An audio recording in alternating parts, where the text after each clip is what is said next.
ನವಂಬರ್ಗೆ 20ನೇ ತಾರೀಕಿಗೆ 2 ವರ್ಷ ಆಗುತ್ತೆ ನಾವು ಅಧಿಕಾರದ ಗದ್ದಿಗೆಯನ್ನು ಹಿಡಿದು. ಸರ್ವೇ ಸಾಮಾನ್ಯವಾಗಿ ಲೆಕ್ಕಾಚಾರ ಏನು ಅಂತ ಹೇಳಿದ್ರೆ, ರಾಜಕೀಯ ವಲಯದಲ್ಲಿ 2 ವರ್ಷ ಆದಮೇಲೆ ಏನಾದರೂ ಕೂಡ ಹೊಸ ಥರವನ್ನು, ಹೊಸ ಸ್ವರೂಪವನ್ನು ಕೊಡ್ತಕ್ಕಂಥ ರೀತಿಯಲ್ಲಿ ಮಾಡ್ತಾರೆ ಅಂತಕ್ಕಂಥದ್ದು ಅದು ಎಲ್ಲ ಕಡೆಯೂ ಕೂಡ ಹಬ್ಬಿರ್ತಕ್ಕಂಥದ್ದು. ಬಹುಶಃ 2.5 ವರ್ಷ ಆದಮೇಲೆ ಯಾವ ರೀತಿಯಾದಂಥ ನಿರ್ಣಯವನ್ನು ಮುಖ್ಯಮಂತ್ರಿಗಳು, ಉಪಮುಖ್ಯಮಂತ್ರಿಗಳು ಮತ್ತು ವರಿಷ್ಠರು ತೀರ್ಮಾನ ಮಾಡ್ತಾರೆ ಅನ್ನೋದ್ರ ಮೇಲೆ ಹೋಗ್ತದೆ. ಸರ್, ಆಮೇಲೆ ನಿಮ್ಮ ಸಿಎಂ ಡಿಸಿಎಂ ನಡುವೆ ಬಹಳಷ್ಟು ಒಂದು ಗೊಂದಲ ಇದೆ ಸರ್. ಈಗ ಡಿಸಿಎಂ ಅವರು ಹೇಳ್ತಾರೆ ಸಂಪುಟ ಪುನರ್ರಚನೆ ಯಾವುದೂ ಇಲ್ಲ ಅಂತಾರೆ, ಸಿಎಂ ಅವರು ಹೇಳ್ತಾರೆ ಬಿಆರ್ ಎಲೆಕ್ಷನ್ ಆದ್ಮೇಲೆ ನೋಡೋಣ ಅಂತ ಹೇಳ್ತಾರೆ. ಅಲ್ಲ, ಅದು ಸ್ಪೆಕ್ಯುಲೇಷನ್ಸ್ ಯಾವಾಗಲೂ ರಾಜಕೀಯದಲ್ಲಿ ಇದ್ದೇ ಇರ್ತದೆ. ನಿಮಗೆ ಜನಗಳು ತಲೆ ಕೆಡ್ಸಕ್ಕೆ ನಿಮ್ಗೆ ಏನಾದ್ರು ಒಂದು ಮಾಹಿತಿ ಬೇಕಲ್ಲ, ಹಾಗಾಗಿ ಕೊಡ್ತಾರೆ ಇರ್ತಾರೆ ಎಲ್ಲರೂ. ಸರ್, ಇದು ಎಲ್ಲ ಒಂದು ಕಡೆಗೆ ಸರ್ವೇ ಸಾಮಾನ್ಯವಾಗಿ ಆ ರೀತಿಯಾಗಿ ಆಗ್ತದೆ ಅಂತೇಳಿ. ಈಗ ಬಿಹಾರ್ ಎಲೆಕ್ಷನ್ ಇರೋದ್ರಿಂದ ಈ ಬಿಹಾರ್ ಎಲೆಕ್ಷನ್ ಆದಮೇಲೆ ಒಂದು ಭಾಳ ಮುಖ್ಯವಾಗಿ ಅಂತ ಹೇಳಿದ್ರೆ 26ನೇ ಇಸ್ವಿನಲ್ಲಿ 4-5 ರಾಜ್ಯಗಳದ್ದು ಚುನಾವಣೆಗಳು ಬರ್ತದೆ. ಆ ರಾಜ್ಯಗಳನ್ನು ಎದುರಿಸಬೇಕಾದಂಥ ಸಂದರ್ಭದಲ್ಲಿ ಒಂದು ಸುಭದ್ರವಾಗಿರ್ತಕ್ಕಂಥ ಸರ್ಕಾರ, ಕಾಂಗ್ರೆಸ್ ಸರ್ಕಾರ ಇರ್ತಕ್ಕಂಥದ್ದು ಕರ್ನಾಟಕದಲ್ಲಿ. ಅದನ್ನು ಆಧರಿಸಿಯೇ ಆ ಮಾಡಲನ್ನೇ ಬೇರೆ ಕಡೆ ವಿಸ್ತಾರ ಮಾಡ್ತೀವಿ ಅಂತಕ್ಕಂಥ ರೀತಿಯಲ್ಲಿ ವಿಚಾರ ಮಾಡಬೇಕಾಗ್ತದೆ. ಆ ಕಾರಣಕ್ಕೋಸ್ಕರ ಹೊಸ ಸ್ವರೂಪವನ್ನು ಕೊಡುವುದ್ರ ಬಗ್ಗೆ ಚಿಂತನೆ ಮಾಡಿದ್ರು ಮಾಡ್ಬೋದು. ತಾವು ದೆಹಲಿ ವಿಶೇಷ ಪ್ರತಿನಿಧಿ ಇದ್ದೀರಾ, ದೆಹಲಿ ಮಟ್ಟದಲ್ಲೇ ಅಧಿಕಾರ ಹಂಚಿಕೆ ಒಪ್ಪಂದ ಆಗಿದೆ ಅನ್ನೋದು ಒಂದು ಮಾತಿದೆ ಸರ್. ಇದು ನೋಡಿ, ಅದು ಯಾರಿಗೂ ಗೊತ್ತಿಲ್ಲ, ಅದೆಲ್ಲ ಸ್ಪೆಕ್ಯುಲೇಷನ್ಸ್ ಅಷ್ಟೇ. ಇದೇನಿದ್ರು ವರಿಷ್ಠರ ಮಧ್ಯದಲ್ಲಿ ಬಿಟ್ಟರೆ ಅದು ನಮಗೆ ಮಲ್ಲಿಕಾರ್ಜುನ್ ಖರ್ಗೆ ಅವರೇ AICC ಅಧ್ಯಕ್ಷರಾಗಿರೋದ್ರಿಂದ ಏನಿದೆ ಅವರೇ ಮುಖ್ಯಸ್ಥರು. ಅವರ ಜೊತೆಯಲ್ಲೇ ಕೂತು ಚರ್ಚೆ ಮಾಡಬೇಕಾಗ್ತದೆ. ಅದೆಲ್ಲದೂ ಕೂಡ ಏನಾಗಿದೆ ಬಿಟ್ಟಿದೆ ಅಂತಕ್ಕಂಥದ್ದು ಏನಾದರೂ ಸ್ವಲ್ಪ ಸೂಕ್ಷ್ಮಗಳು ಗೊತ್ತಿದ್ದರೆ ಮುಖ್ಯಮಂತ್ರಿ, ಉಪಮುಖ್ಯಮಂತ್ರಿ ಮತ್ತು ಮಲ್ಲಿಕಾರ್ಜುನ್ ಖರ್ಗೆ ಅವರು, ರಾಹುಲ್ ಗಾಂಧಿ ಅವರು ಬಿಟ್ಟರೆ ಬೇರೆ ಯಾರಿಗೂ ಕೂಡ ಗೊತ್ತಿರೋದಕ್ಕೆ ಸಾಧ್ಯ ಇಲ್ಲ. ಇದೆಲ್ಲ ಬರ್ತಾ ಇರ್ತಕ್ಕಂಥ ಸ್ಪೆಕ್ಯುಲೇಷನ್ಸ್ ಅಷ್ಟೇ. ಮಲ್ಲಿಕಾರ್ಜುನ್ ಖರ್ಗೆ ಅವ್ರಿಗೆ ಗೊತ್ತು ಅಂತ ಹೇಳ್ತೀರಾ, ನೀವು ಗೊತ್ತಿರ್ಬೋದು ಅಂತ ಹೇಳ್ತೀರಾ. ಅವರೇ ರಾಜ್ಯ ರಾಜಕಾರಣಕ್ಕೆ ಬರಬೇಕು ಅಂತ ಹೇಳಿ ಕೆಲವರು ಸ್ವಾಗತವನ್ನು ಮಾಡ್ತಾ ಇದ್ದಾರೆ. ಅಲ್ಲ, ಅದಿದೆ, ಅದು ಕೆಲವರು ಬಯಸ್ತಾ ಇದ್ದಾರೆ, ಅವರೇ ಬರಬೇಕು ಹಾಗೆ ಅಂತೇಳಿ ಬಯಸ್ತಾ ಇದ್ದಾರೆ. ಬಟ್ ಅಂತಿಮವಾಗಿ ನೀವು ಏನೇ ಮಾಡಿ, ಏನೇ ಚರ್ಚೆಗಳಿರಲಿ, ಅದನ್ನು ತೀರ್ಮಾನ ಮಾಡ್ತಕ್ಕಂಥವ್ರು ಮುಂಬರ್ತಕ್ಕಂಥ ಎಲೆಕ್ಷನ್ಗಳನ್ನು ಎಲ್ಲದೂ ಕೂಡ ದೃಷ್ಟಿ ಇಟ್ಕೊಂಡು ವರಿಷ್ಠರು ತೀರ್ಮಾನ ಮಾಡ್ತಾರೆ. ಅದಕ್ಕೆ ಕಾಯಲೇಬೇಕಾಗ್ತದೆ ಎಲ್ಲರೂ ಕೂಡ. ನೋಡಿ, ಮಲ್ಲಿಕಾರ್ಜುನ್ ಖರ್ಗೆರವರು ವಿರೋಧ ಪಕ್ಷ ನಾಯಕರಾಗಿದ್ದಾಗ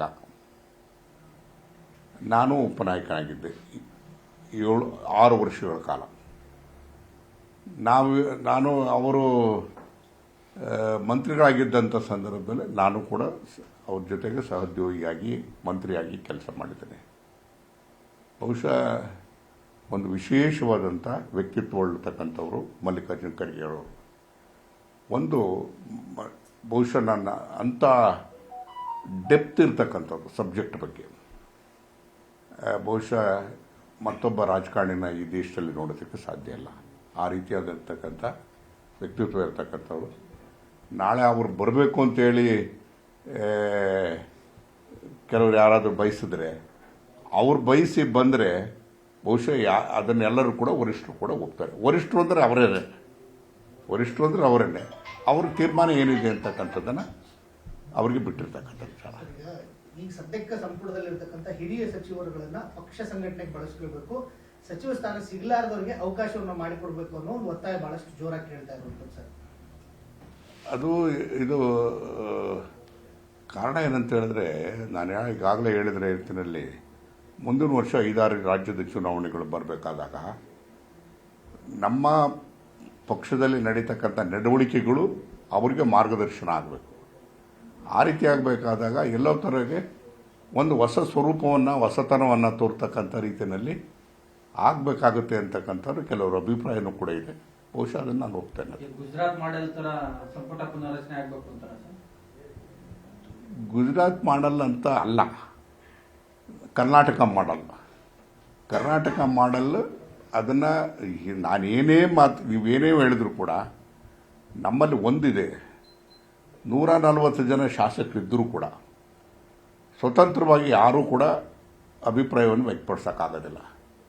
ಬಹುಶಃ ಯಾವ್ದಾರ ಪಾರ್ಟಿನಲ್ಲಿ ಹೈಕಮಾಂಡ್ ಅಂತಕ್ಕಂಥದ್ದು ವೆರಿ ಸ್ಟ್ರಾಂಗ್ ಆಗಿದೆ ಅಂತ ಹೇಳಿದ್ರೆ, ಅದು ಸೀರಿಯಸ್ ಆಗಿರ್ತದೆ ಅಂತ ಹೇಳಿದ್ರೆ ಅದು ಕಾಂಗ್ರೆಸ್ ಪಾರ್ಟಿಯಲ್ಲಿ ಮಾತ್ರ. ಅಲ್ಲಿಗೆ ಸರ್ ಶಾಸಕರ ಅಭಿಪ್ರಾಯಕ್ಕಿಂತ ಹೈಕಮಾಂಡ್ ತೀರ್ಮಾನನೇ ಅಂತಿಮ. ನಾನು ಶಾಸಕರ ಅಭಿಪ್ರಾಯವನ್ನು ಕೊಡಬೇಕಾದಂಥ ಸಂದರ್ಭದಲ್ಲಿ ಶಾಸಕರ ಅಭಿಪ್ರಾಯ ಏನಿದೆ ಅಂತ ಹೇಳೋದು ಅರ್ಥವೇ ತೀರ್ಮಾನ ಮಾಡ್ತಾರೆ.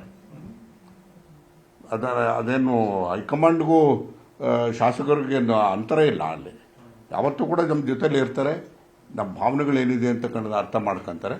ಮುಂಬರಿತಕ್ಕಂಥ ಚುನಾವಣೆಗಳಿಗೆ ಮಾರ್ಗದರ್ಶನ ಕೊಡ್ತಕ್ಕಂಥ ರೀತಿಯಲ್ಲಿ ಯೋಚನೆ ಮಾಡ್ತಾರೆ. ಈಗ ತಮ್ಗೇನಾದ್ರೂ ಇದು ಅಶ್ಯೂರೆನ್ಸ್ ಸಿಕ್ಕಿದೆ ಸರ್? ಭರವಸೆ ಸಚಿವ ನಾನು ಯಾವತ್ತೂ ಕೂಡ ನಾನು ಮಂತ್ರಿ ಆಗಬೇಕು, ಈಗ ಮಾಡಬೇಕು ಅಂತೇಳಿ ನಾನು ಯಾವತ್ತೂ ಕೂಡ ಆಸೆ ಪಟ್ಟವನು ಅಲ್ಲ, ಕೇಳಿದವನು ಅಲ್ಲ. ಸ್ವಾಭಾವಿಕವಾಗಿ ನನ್ನ ಅನುಭವ, ಪಾರ್ಟಿ ಸರ್ವೀಸು ಮತ್ತು ನಾನು 78 ಫೆಬ್ರವರಿ 25ನೇ ತಾರೀಕು ನಾನು ಆಗಿ ಬಂದಿದ್ದು. ಈಗಾಗಲೇ 48 ವರ್ಷ ಆಯಿತು. ಇನ್ನೆರಡು ವರ್ಷಕ್ಕೆ 50 ವರ್ಷ ತುಂಬ್ತಾ ಇದೆ ನನಗೆ.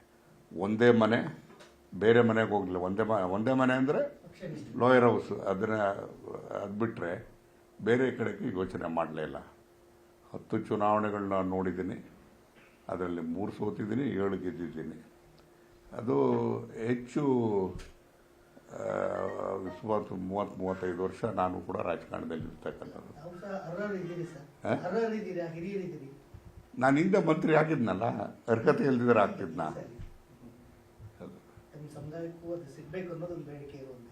ನೋಡೋಣ ಏನೇನಾಗ್ತದೆ ಅಂತಕ್ಕಂಥದ್ದು.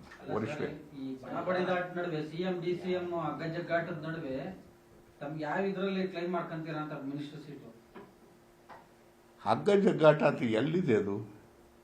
ಅದನ್ನು ವ್ಯಾಖ್ಯಾನ ಆಗ್ತಾ ಇರ್ತಕ್ಕಂಥದ್ದು ಹಗ್ಗ ಜಗ್ಗಾಟ ಅಂತಾರೆ. ಹಗ್ಗನೂ ಇಲ್ಲ, ಜಗ್ಗಾಟನೂ ಇಲ್ಲ. ಅದೆಲ್ಲದು ವರಿಷ್ಠರು ಗಮನಿಸ್ತಾ ಇದ್ದಾರೆ, ಅವರು ತೀರ್ಮಾನ ಮಾಡ್ತಾರೆ. ಜಗ್ಗಾಟ ಇಲ್ಲ ಅಂತೀರಿ ಸರ್? ಸಿದ್ದರಾಮಯ್ಯನವರು 5 ವರ್ಷ ನಾನೇ ಕಂಟಿನ್ಯೂ ಅಂತಾರೆ. DK ಶಿವಕುಮಾರ್ ಬೆಂಬಲಿಗರವರು 2.5 ವರ್ಷ ಅವ್ರಿಗೆ ಕೊಡಬೇಕು, ಅವ್ರು ಪಕ್ಷ ಕಟ್ಟಿದ್ದಾರೆ, ಅವರಿಂದ ಅಧಿಕಾರಕ್ಕೆ ಬಂದಿದೆ ಅಂತ ಹೇಳ್ತಾರೆ. ಈಗ ಮುಖ್ಯಮಂತ್ರಿ ಹುದ್ದೆ ಖಾಲಿ ಇಲ್ಲ. ರಾಜಕೀಯದಲ್ಲಿ ಕೊಡ್ತಕ್ಕಂಥ ನಮ್ಮ ಮೆಸೇಜ್ ಏನಿದೆ, ಒಂದ್ಸರಿ ಆಯ್ಕೆ ಆಗಿದ್ದಾಗ 5 ವರ್ಷ ಇರ್ತಾರೆ ಅಂತಕ್ಕಂಥ ಭಾವನೆಗಳು ಇರ್ತವೆ. ಎಲ್ಲೋ ಒಂದು ಕಡೆಗೆ ಇದು ಅವಧಿ ಇದೆ ಹಾಗೆ ಹೀಗೆ ಅಂತಕ್ಕಂಥದ್ದು ಏನಾದರೂ ಕೂಡ ಬಂದರೆ ಅದು ಆಡಳಿತದ ಮೇಲೆ ಕೆಟ್ಟ ಪರಿಣಾಮ ಬೀಳ್ತದೆ. ಆಡಳಿತವನ್ನು ಯಾವುದೇ ರೀತಿಯಲ್ಲೂ ಕೂಡ ಕೆಟ್ಟ ಪರಿಣಾಮ ಬೀಳದೇ ಇರತಕ್ಕಂಥ ರೀತಿಯಲ್ಲಿ ನಾವು ನಡಿಬೇಕಾಗ್ತದೆ.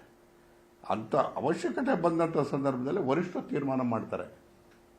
ಆದರೆ ಎಲ್ಲ ಒಂದು ಕಡೆಗೆ ಈಗ ಸದ್ಯಕ್ಕೆ ಇರ್ತಕ್ಕಂಥದ್ದು ಮುಖ್ಯಮಂತ್ರಿ ಹುದ್ದೆ ಅಂತಕ್ಕಂಥದ್ದು ಖಾಲಿ ಇಲ್ಲ, ಖಾಲಿ ಆಗ್ತದೆ ಅಂತಕ್ಕಂಥ ಸಂದರ್ಭನೂ ಕೂಡ ಇಲ್ಲ. ಖಾಲಿ ಆಗಬೇಕು ಅಂತಂತಂದರೆ ಅದು ವರಿಷ್ಠ ತೀರ್ಮಾನ ಮಾಡೋದು. ಈ ಮಾತನ್ನ ವಿಪಕ್ಷದವರು ಹೇಳ್ತಾ ಇರುವಂತದ್ದು ಏನಂದ್ರೆ, ನೋಡಿ, ಮುಖ್ಯಮಂತ್ರಿ ಅಭಿವೃದ್ಧಿ ಮಾಡದೇನೆ ಮುಖ್ಯಮಂತ್ರಿ ಸ್ಥಾನದ ವಿಚಾರಕ್ಕೆ ಚರ್ಚೆ ಮಾಡ್ಕೊಂಡು ಹೋಗ್ತಾ ಇದ್ದಾರೆ ಅಂತ ಹೇಳ್ತಾ ಇದ್ದಾರೆ. ನೋಡಿ, ವಿಪಕ್ಷದವರು ಮಾಡ್ತಾ ಇರ್ತಕ್ಕಂಥದ್ದು ನಾನು ಕಳೆದ 2.5 ವರ್ಷದಿಂದ ನೋಡ್ತಾ ಇದ್ದೀನಿ. ಎಲ್ಲೋ ಒಂದು ಕಡೆಗೆ ಅವ್ರಿಗೆ ಅಸ್ತಿತ್ವದ ಒಂದು ಗೊಂದಲ ಇದ್ದಂಗೆ ಕಾಣ್ತದೆ. ಏನೋ ಒಂದು ಕ್ರಿಯೇಟ್ ಮಾಡ್ತಾರೆ. ಎಲ್ಲೋ ಒಂದು ಕಡೆಗೆ ಅಭಿವೃದ್ಧಿ ಅಂತಕ್ಕಂಥದ್ರ ಬಗ್ಗೆ ಅವರು ಒಂದು ರೆಸ್ಪಾನ್ಸಿಬಲ್ ಗೌರ್ಮೆಂಟ್, ಸೆಂಟ್ರಲ್ ಗೌರ್ಮೆಂಟನ್ನು ರೆಪ್ರೆಸೆಂಟ್ ಮಾಡ್ತಾರೆ ಅಂತಕ್ಕಂಥ ರೀತಿಯಲ್ಲಿ ಅವರು ಯೋಚನೆ ಮಾಡ್ತಾ ಇಲ್ಲ. ಇದು ದುರದೃಷ್ಟ. ದೆಹಲಿ ವಿಶೇಷ ಪ್ರತಿನಿಧಿ ಇದ್ದೀರಾ, ನಿನ್ನೇನೂ ಸಹ ಸಿದ್ದರಾಮಯ್ಯನವರು ಭಾಷಣ ಮಾಡುವಂತ ಹೇಳಿದ್ರು. ಕೇಂದ್ರದಿಂದ ನಮ್ಗೆ ₹1 ಸಿಗ್ತಾ ಇಲ್ಲ, ರೋಡ್ ಮಾಡ್ಲಿಕ್ಕೆ ಬೆಂಗಳೂರು ಒಳಗೆ ₹10 ಸಿಗ್ತಾ ಇಲ್ಲ ಅಂತ DK ಶಿವಕುಮಾರ್ ಅವರು ಹೇಳ್ತಾ ಇರುವಂತದ್ದು. ಹೌದು, ಕೇಂದ್ರ ಸರ್ಕಾರದಿಂದ ನಾನು ನಿಕಟವಾಗಿ ಅತ್ಯಂತ ಸಂಪರ್ಕದಲ್ಲಿದ್ದೇನೆ. ಅಧಿಕಾರಿಗಳ ಜೊತೆ ಚರ್ಚೆ ಇದ್ದೇನೆ. ಕಾರ್ಯದರ್ಶಿಗಳು ಮತ್ತು ಕೇಂದ್ರದ ಸಚಿವರ ಜೊತೆ ಚರ್ಚೆಗಳನ್ನ ಮಾಡ್ತಾ ಇರ್ತೀವಿ. ಆದರೆ ಎಲ್ಲೋ ಒಂದು ಕಡೆಗೆ ಕರ್ನಾಟಕದ ವಿಚಾರಕ್ಕೆ ಬಂದ ಹಣ ಬಿಡುಗಡೆ ಮಾಡುವಂಥ ಪ್ರಶ್ನೆ ಬಂದಾಗ, ಯೋಜನೆಗಳನ್ನು ತೀರಿಸುವಂಥ ಪ್ರಶ್ನೆ ಬಂದಾಗ ಅಷ್ಟು ಆಸಕ್ತಿ ಇಲ್ಲ. ಎಲ್ಲ ಒಂದು ಕಡೆಗೆ ನನಗನ್ನಿಸ್ತದೆ, ಕರ್ನಾಟಕದ ಅಲ್ಲಿ ನಮ್ಮ ಸಂಸತ್ ಸದಸ್ಯರು ಹೆಚ್ಚು ಧ್ವನಿಯನ್ನು ಮಾಡಿದರೆ ಮಾತ್ರ ಅಂಥವಕ್ಕೆಲ್ಲ ಕೂಡ ಚಾಲನೆ ಬರೋದಕ್ಕೆ ಸಾಧ್ಯ ಆಗ್ತದೆ.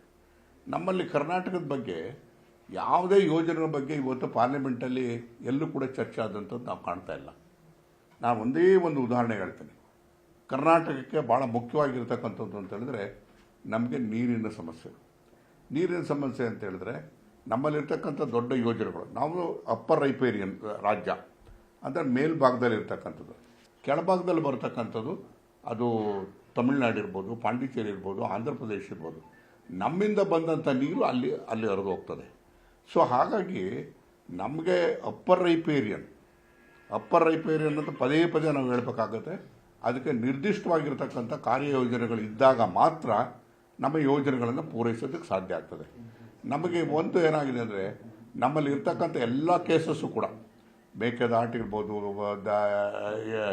ಇದು ಅಪ್ಪರ್ ಕೃಷ್ಣದಿರ್ಬೋದು, ಇದೆಲ್ಲದೂ ಕೂಡ ಒಂದಲ್ಲ ಒಂದು ರೀತಿಯಲ್ಲಿ ಸುಪ್ರೀಂ ಕೋರ್ಟ್ನಲ್ಲಿದೆ. ನಾನು ಕೂಡ ಮೊನ್ನೆ ಪ್ರಶ್ನೆ ಮಾಡಿದೆ, ನಾನು ಕಾರ್ಯದರ್ಶಿಗಳ ಹತ್ರ, ಯಾಕೆ ನೀವು ಸುಪ್ರೀಂ ಕೋರ್ಟ್ಗೆ ಅರ್ಲಿ ಹಿಯರಿಂಗಿಗೆ ಅರ್ಜಿ ಹಾಕಬಾರ್ದು ಅಂತೇಳಿ. ಅರ್ಲಿ ಹಿಯರಿಂಗಿಗೆ ಅರ್ಜಿ ಹಾಕಿ ನ್ಯಾಯಾಲಯ ತೀರ್ಪನ್ನು ಕೊಟ್ಟು ನಮ್ಮ ಪಾಲಿಗೆ ಏನು ನೀರು ಬರ್ತದೆ ಅಂತಕ್ಕಂಥದ್ದು ಗೊತ್ತಾದ ಮೇಲೆ ನಾವು ಯೋಜನೆಗಳನ್ನ ಮಾಡೋದಕ್ಕೆ ಸಾಧ್ಯ ಆಗ್ತದೆ. ಈಗ ಅಪ್ಪರ್ ಕೃಷ್ಣ ಇದು ನೋಟಿಫಿಕೇಷನ್ ಆಗಿಲ್ಲ, ಟ್ರೈಬ್ಯುನಲ್ ತೀರ್ಮಾನ ಆಗಿದೆ, ನಮ್ಮ ಪಾಲೇನು ಅಂತಕ್ಕಂಥ ತೀರ್ಮಾನ ಆಗಿದೆ. ಗೆಜೆಟ್ ನೋಟಿಫಿಕೇಷನ್ ಆಗಿಲ್ಲದೆ ಇರೋದ್ರಿಂದ ನಾವು ಏನು ಕೆಲಸ ಮಾಡೋದಕ್ಕೆ ಸಾಧ್ಯ ಆಗ್ತಾಯಿಲ್ಲ. ಈ ರೀತಿಯಾಗಿ ಕರ್ನಾಟಕದ ಮೇಜರ್ ನೀರಾವರಿ ಯೋಜನೆಗಳು ಎಲ್ಲದೂ ಕೂಡ ಸಗಿರ್ತಾ ಆಗಿರ್ತಕ್ಕಂಥದ್ದಕ್ಕೆ ಎಲ್ಲೋ ಒಂದು ಕಡೆಗೆ ನಾವು ಯಾರ ಕಡೆ ಬೆಟ್ಟಿಗೆ ತೋರಿಸ್ಬೇಕು ಅಂತಂದರೆ ಕೇಂದ್ರ ಸರ್ಕಾರ ಕಡೆಗೇನೆ. ಅದು ನ್ಯಾಯಾಲಯದಲ್ಲಿ ಪೆಂಡಿಂಗ್ ಇರಲಿ ಅಥವಾ ಕೇಂದ್ರ ಸರ್ಕಾರದ ಹಂತದಲ್ಲಿರಲಿ, ಅದಕ್ಕೆ ತ್ವರಿತವಾಗಿರ್ತಕ್ಕಂಥ ರೀತಿಯಲ್ಲಿ ತೀರ್ಮಾನ ಮಾಡ್ತಕ್ಕಂಥ ಕೆಲಸವನ್ನು ಕೇಂದ್ರ ಸರ್ಕಾರದಿಂದ ನಾವು ನಿರೀಕ್ಷೆ ಮಾಡಿದ ರೀತಿಯಲ್ಲಿ ಆಗ್ತಾ ಇಲ್ಲ.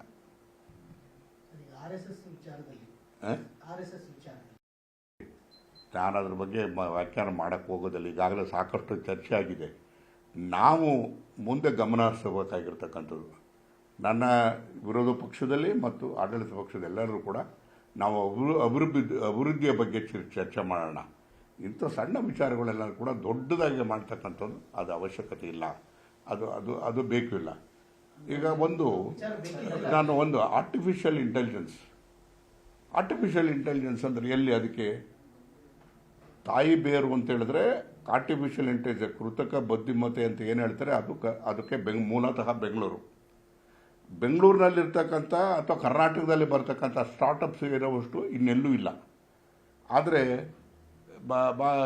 ನಾನು ಕೇವಲ ಒಂದು ವಾರದ ಕೆಳಗೆ ಅಮೆರಿಕದಿಂದ ಬಂದಂಥ ಒಂದು ತಜ್ಞರ ಟೀಮೇ ನಮ್ಮ ಕರ್ನಾಟಕದವರೇ, ಅವರೆಲ್ಲರೂ ಕೂಡ ಹೇಳ್ತಕ್ಕಂಥ ಅನುಭವಗಳನ್ನ ನೋಡಿದಾಗ ಇವತ್ತು ನಮಗೆ ಆರ್ಟಿಫಿಷಿಯಲ್ ಇಂಟೆಲಿಜೆನ್ಸ್ ಅಂತಕ್ಕಂಥದ್ದು ಕರ್ನಾಟಕದಲ್ಲಿ ನೆಲೆಯೂರಬೇಕಾಗಿತ್ತು, ಇಲ್ಲಿಂದ ಪ್ರಾರಂಭ ಆಗಬೇಕಾಗಿತ್ತು.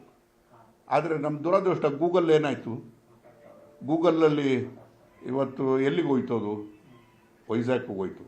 ನಮಗೆ ದ್ವೇಷ ಮಾಡ್ತೀವಿ ಅಂತಲ್ಲ, ಅದಕ್ಕೆ ಮೂಲ ಇರತಕ್ಕಂಥದ್ದು, ಅದು ನೆಲೆ ಇರತಕ್ಕಂಥದ್ದು ಅದು ಬೆಂಗಳೂರಿನಲ್ಲಿ.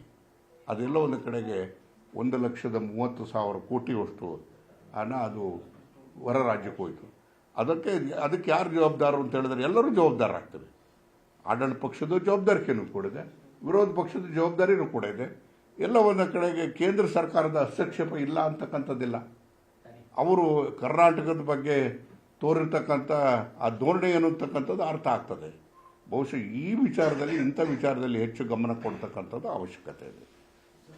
ಸರ್, ಈ ವಿಚಾರದಲ್ಲಿ ರಾಜಣ್ಣವರು ಕೂಡ ಒಂದು ಸ್ಟೇಟ್ಮೆಂಟ್ ಕೊಟ್ಟರು ಸರ್. ಅಂದ್ರೆ ಮಸೀದಿಗಳಲ್ಲೂ ಅಂದ್ರೆ ಈ ಹಬ್ಬ ಹರಿದಿನಗಳಲ್ಲಿ ಮುಸ್ಲಿಮ್ಸ್ ಕೂಡ ರೋಡಲ್ಲಿ ಇದು ನಾನು ಒಂದು ಹೇಳ್ತೀನಿ, ಇದು ಈಗ ನಾವು 2 ವರ್ಷ ಪೂರೈಸಿರಬೇಕಾದಾಗ ಚರ್ಚೆಗೆ ಬರಬೇಕಾಗಿರ್ತಕ್ಕಂಥದ್ದು ಯಾವ ವಿಚಾರಗಳು ಅಂತಕ್ಕಂಥದ್ದು, ಅದು ಅಭಿವೃದ್ಧಿ ವಿಚಾರ ಇರ್ಬೋದು, ಡೆವಲಪ್ಮೆಂಟ್ ವಿಚಾರ ಇರಬೇಕು. ಇಂಥ ವಿಚಾರಗಳು ಅದಲ್ಲ. ಅದರಿಂದ ಏನು ಅಭಿವೃದ್ಧಿ ಆಗ್ತದ? ಅದು ರಾಜಕೀಯವಾದಂಥ ಲೆಕ್ಕಾಚಾರಗಳು ಆಗ್ತದೆ. ಅದನ್ನು ಯಾರು ಏನು ಹೇಳಿಕೆ ಕೊಟ್ಟಿದ್ದಾರೋ ಏನು ಬಿಟ್ಟಿದ್ದಾರೋ ನಾನು ಅದ್ರ ಬಗ್ಗೆ ತಲೆ ಕೆಡಿಸ್ಕೊಳಕ್ಕೆ ಹೋಗೋದಿಲ್ಲ, ನಾನು ಪ್ರತಿಕ್ರಿಯೆನೂ ಕೊಡೋಕೆ ಹೋಗೋದಿಲ್ಲ. ನಾನು ಹೇಳ್ತೇನೆ, ಎಲ್ಲರಿಗೂ ಕೂಡ ಹೇಳ್ತಕ್ಕಂಥದ್ದು, ನಮ್ಮ ಅವಧಿ ಇನ್ನು 2.5 ವರ್ಷ ಇದೆ. 2.5 ವರ್ಷದಲ್ಲಿ ನಾವು ಅಭಿವೃದ್ಧಿಯನ್ನು ಮಾಡಬೇಕು, ಜನಗಳ ನಿರೀಕ್ಷೆಗೆ ತಕ್ಕಂತೆ ನಾವು ಆಡಳಿತವನ್ನು ಕೊಡಬೇಕಾಗ್ತದೆ. ಪತ್ರ ಬರೆಯ ಅಗತ್ಯ ಇರಲಿಲ್ಲ ಅಂತ ನೋಡಿ, ಈಗ ಅದನ್ನು ನಾನು ಆ ಪ್ರತಿಕ್ರಿಯೆಗಳನ್ನು ನಾನು ಯಾವುದಕ್ಕೂ ಕೂಡ ಪ್ರತಿಕ್ರಿಯಿಸಲಾರೆ. ಅದನ್ನು ಅವ್ರ ಹತ್ರನೇ ಮಾಹಿತಿಯನ್ನು ಪಡೀರಿ, ಅವರ ಹತ್ರನೇ ಸಂಜಾಯಿಷಿ ಪಡೀರಿ.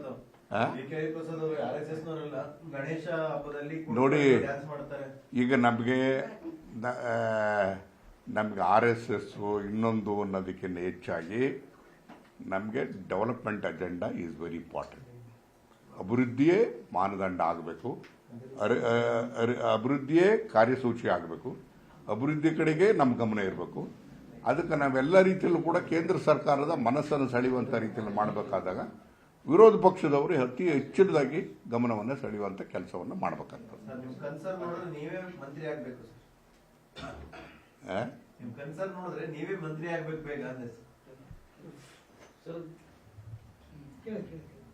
ಸರ್, DK ಶಿವಕುಮಾರ್ ಅವರು ಒಂದು ಸಂಕಲ್ಪ ಮಾಡಿದ್ದಾರೆ ಇವತ್ತು ಮಂತ್ರಾಲಯದಲ್ಲಿ.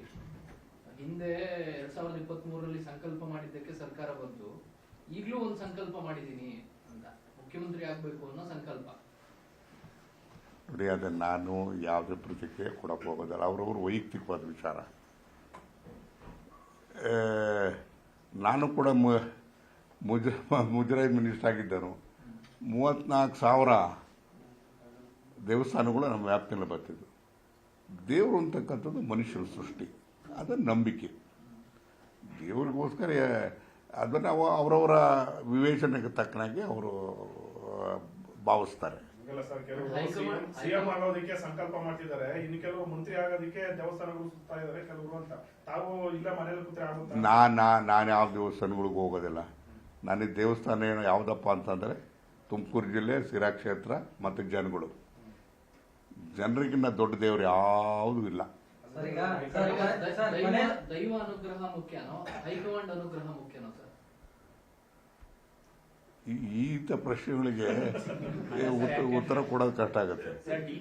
ಅಲ್ಟಿಮೇಟ್ಲಿ ದೈವಾನುಗ್ರಹ ಇದು ಸರಿ. ದೈವನ ನಾವು ನೋಡಿದ್ವ ಎಲ್ಲಾದ್ರೂ ಪ್ರತ್ಯಕ್ಷವಾಗಿ ಕಾಣ್ತಕ್ಕಂಥದ್ದು ಹೈಕಮಾಂಡೇ. ದೇವರು ಅಂತ ಅಲ್ಲ, ಅವರ ವಿವೇಚನೆ. ನಮಗೆ ಕಣ್ಣಿಗೆ ಕಾಣ್ತಕ್ಕಂಥದ್ದು ವರಿಷ್ಠರು. ಒಂದು ರಾಜಕೀಯ ಪಕ್ಷಕ್ಕೆ ಪಕ್ಷ ಸಿದ್ಧಾಂತವನ್ನು ಪಕ್ಷಗಳನ್ನು ಒಪ್ಪಿರ್ತಕ್ಕಂಥದ್ದು ನಮ್ಮ ಸಂವಿಧಾನ. ಪಕ್ಷದಲ್ಲಿ ಯಾರು ಮುಖ್ಯ ಅಂತ ಹೇಳಿದ್ರೆ ವರಿಷ್ಠರು ಮುಖ್ಯ ಆಗ್ತಾರೆ. ಯಾವುದೇ ಪಾರ್ಟಿ ಆಗಲಿ, BJP ಆಗಲಿ, ಕಾಂಗ್ರೆಸ್ ಆಗಲಿ ಅಥವಾ ಇನ್ನೊಂದು ಕಮ್ಯುನಿಸ್ಟ್ ಪಾರ್ಟಿ ಆಗಲಿ, ವರಿಷ್ಠರು ಬಹಳ ಮುಖ್ಯ ಆಗ್ತಾರೆ. ವೋಟ್ ಚೋರಿ ವಿಚಾರಕ್ಕೆ ಸಂಬಂಧಪಟ್ಟಂಗೆ ವೋಟ್ ಚೋರಿ ವಿಚಾರದಲ್ಲಿ ರಾಜಣ್ಣ ಅವರು ಹೈಕಮಾಂಡ್ ನಿರ್ಧಾರನ್ನ ಪ್ರಶ್ನೆ ಮಾಡಿ ಮಾತನಾಡಿದ್ರು. ಈಗ ಅವ್ರನ್ನ ವಜಾ ಮಾಡಿದ್ಮೇಲೆ ಮತ್ತೆ ನಮ್ಗೆ ಸಚಿವ ಸ್ಥಾನ ಬೇಕು ಅಂತ ನಿಂತಿದ್ದಾರೆ.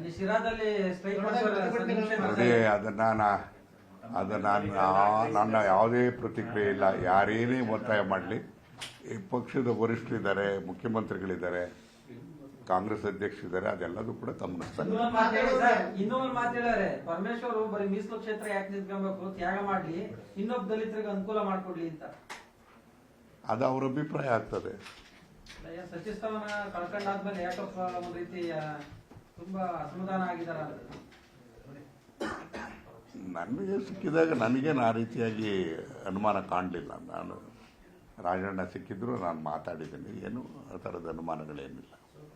ನಾನು ಇಷ್ಟೇ ಹೇಳ್ತಕ್ಕಂಥದ್ದು, ನಾವೆಲ್ಲರೂ ಸೇರಿ ಈ ಬೆಳಕಿನ ಹಬ್ಬ ಆಚರಿಸುವಂಥ ಸಂದರ್ಭದಲ್ಲಿ ಆಡಳಿತ ಪಕ್ಷ ವಿರೋಧ ಪಕ್ಷ ಅಂತಕ್ಕಂಥ ವ್ಯತ್ಯಾಸ ಇಲ್ಲದೆ ಕೇಂದ್ರ ಸರ್ಕಾರದ ಮುಂದೆ ಇರತಕ್ಕಂಥ ಯೋಜನೆಗಳನ್ನು ಪರಿಪೂರ್ಣವಾಗಿ ಜಾರಿಗೊಳಿಸ್ತಕ್ಕಂಥದ್ದನ್ನು ತರತಕ್ಕಂಥ ಕೆಲಸವನ್ನು ಮಾಡುವಂಥ ಪ್ರಯತ್ನವನ್ನು ಮಾಡೋಣ.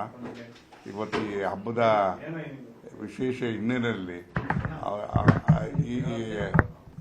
ಇವೆಲ್ಲದೂ ಕೂಡ ಇತ್ಯರ್ಥ ಆದರೆ ಅದು ನಿಜವಾಗ್ಲೂ ಕೂಡ ಬೆಳಕಿನ ಹಬ್ಬವನ್ನು ಆಚರಿಸಿದಂಗಾಗ್ತದೆ. ನಿರ್ಭೀತ, ನಿಷ್ಪಕ್ಷಪಾತ, ವಿಶ್ವಾಸಾರ್ಹ ಸುದ್ದಿಗಳಿಗೆ ಮತ್ತೊಂದು ಹೆಸರಾಗಿರುವಂತ News18 ಕನ್ನಡ ಈಗ ಆಪ್ನಲ್ಲೂ ಲಭ್ಯವಿದೆ. ದಯವಿಟ್ಟು ಇಲ್ಲಿರುವ QR ಕೋಡ್ ಅನ್ನ ಸ್ಕ್ಯಾನ್ ಮಾಡಿಕೊಂಡು ಆಪ್ ಅನ್ನ ಡೌನ್ಲೋಡ್ ಮಾಡೋದಕ್ಕೆ ಮರಿಬೇಡಿ. ನಿಮ್ಮ ಬೆಂಬಲ ಹೀಗೆ ಸದಾ ನಮ್ಮೊಂದಿಗಿರಲಿ. ಧನ್ಯವಾದ.